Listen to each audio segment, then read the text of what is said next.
জীবন সঙ্গিনীরা যেন এমনই হয়। স্বামীর ব্যবসায় লোকসান হওয়ায় বিয়ের গহনা বিক্রি করে কেনেন ছোট্ট একটি গাভী। সেই গাভী থেকে একটি দুটি করে ধীরে ধীরে বাড়তে থাকে গাভীর সংখ্যা। এক পর্যায়ে 53% বিশাল জমির ওপর গড়ে তোলেন নাজমা ডেইরি ফার্ম। লাভজনক এই খামার থেকে এখন প্রতি মাসে লাখ টাকা আয় করেন নাজমা স্বপন দম্পতি। 2004 সালে একটা গাভীর থেকে আজকে বর্তমানে আমার 60টা গরু আছে। মাত্র কয়েক বছরের ব্যবধানে গৃহিণী থেকে সফল নারী উদ্যোক্তা বনে গেছেন নোয়াখালীর বেগমগঞ্জ উপজেলার একলাসপুরের বাসিন্দা মোহাম্মদ নুরুল আমিন স্বপনের স্ত্রী নাজমা আক্তার। বিয়ের পর স্বামীর ব্যবসায় লোকসান দেখে নতুন কিছু করার কথা ভাবেন উদ্যমী এই নারী। স্বামীর হাতে নিজের এক ভরির কানের দুল তুলে দিয়ে আবদার করেন গাভী কেনার। পরে বিয়ের সেই গহনা বিক্রি করে পাওয়া টাকা ও নিজের কাছে জমানো কিছু অর্থ দিয়ে কেনেন ফ্রিজিয়ান জাতের একটি গাভী। বাড়িতে কোনো গোয়ালঘর না থাকায় রান্নাঘরের পাশেই গাভীটি লালন পালন করতে শুরু করেন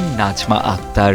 গহনা বিক্রি করে কেনা সেই গাভী থেকেই শুরু হয় নাজমার সফলতার গল্প।